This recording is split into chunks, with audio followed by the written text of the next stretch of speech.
మన గురించి ఒకరేదో మాట్లాడుకుంటున్నారు అని చెప్పి తెగ ఫీల్ అయిపోతూ ఉంటాం. అస్సలు ఫీల్ అవ్వకండి. ఒకటి గుర్తుపెట్టుకోండి. మన గురించి ఒకరు మాట్లాడుతున్నారు అంటే వాళ్ళు మన వెనకుండే కదా మాట్లాడతారు. మన ముందు వచ్చి మాట్లాడడానికైతే వాళ్ళకి ఆ రైటు ఉండదు. అండ్ వాళ్ళకంత ధైర్యము ఉండదు. అలాంటి వాళ్ళని మనం ఎలా చూడాలో తెలుసా?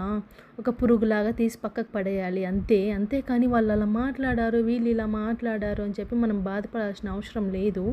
మన లైఫ్‌లో మనకంటూ ఇంపార్టెంట్ థింగ్స్ చాలా ఉంటాయి కదా!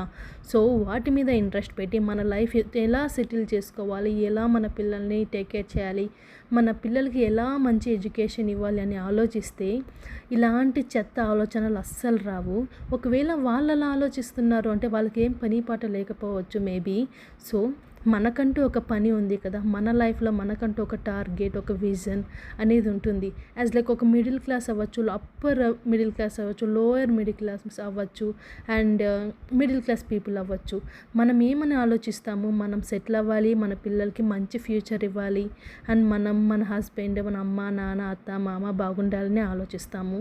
కొంతమంది దాన్ని కూడా ఓర్చుకోరు. ఒకరి లైఫ్ ఉన్నట్టు ఇంకొకరి లైఫ్ ఉండాలని లేదు అండ్ వాళ్ళ లైఫ్ ఉన్నట్టు మన లైఫ్ ఉండాలని లేదు. ఎవరి జీవితం ముందుగానే రాసి పెట్టేసి ఉంటారు అంటారు కదా! సో, మన చేతుల్లో ఏం లేదు. అన్నీ మనకి ఎలా రాసుంటే అలాగే జరుగుతుంది. అంతేకాని ఒకరి లైఫ్ బాగుంది, ఇంకొకరి లైఫ్‌లోకి వచ్చి మనం డిస్టర్బ్ చేయాలి అనుకుంటే అది అప్పుడు జరగచ్చు. మీ టైం అప్పుడు బాగుండి అప్పుడు జరగచ్చు. బట్ మళ్ళీ అది జరగదు కదా! ఎప్పటికైనా వెళ్ళాల్సిన చోటకి వెళ్ళాల్సిందే.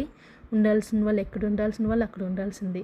కాబట్టి మనకున్న లైఫ్‌ని పాజిటివ్ అవ్వచ్చు, నెగిటివ్ అవ్వచ్చు. బట్ కానీ పాజిటివ్‌గా యాక్సెప్ట్ చేయడం నేర్చుకోవాలి. అప్పుడే మనం దేనికైనా అడ్జస్ట్ అవుతాం. మనం ఒక రూపాయి లేకున్నా హ్యాపీగా ఉండగలుగుతాం. ఒక 50 రూపీస్ ఉన్న హ్యాపీగా ఉండగలుగుతాం. అదే ప్లేస్‌లో ఒక 5 lakhs, 5 crores ఉన్నా హ్యాపీగా ఉండగలుగుతాం.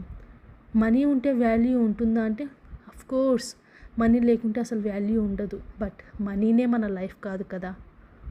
మీరేమంటారు? బట్ మనీ ఉండాలి. దేనికి? మన అవసరాలకి అండ్ ఒకరి దగ్గర చేయి చాంచకుండా ఉండటానికి. మన లైఫ్ మనకు నచ్చినట్టు ఫర్ సపోజ్ ఒకరి మీద డిపెండ్ అవుతున్నాము అంటే మన పిల్లలు అలా డిపెండ్ అవ్వకూడదు స్వామి అని కోరుకునే స్టేజ్ వరకు. అంతేకాని లేదు నేను ఒకేసారి ఒక్కరిని తొక్కైనా సరే వెళ్ళిపోవాలి అనుకుంటే అది జరగదు. అలాంటివన్నీ కలలోనే జరుగుతాయి. కాబట్టి మనకున్న దాన్ని మనం యాక్సెప్ట్ చేయడం నేర్చుకోవాలి.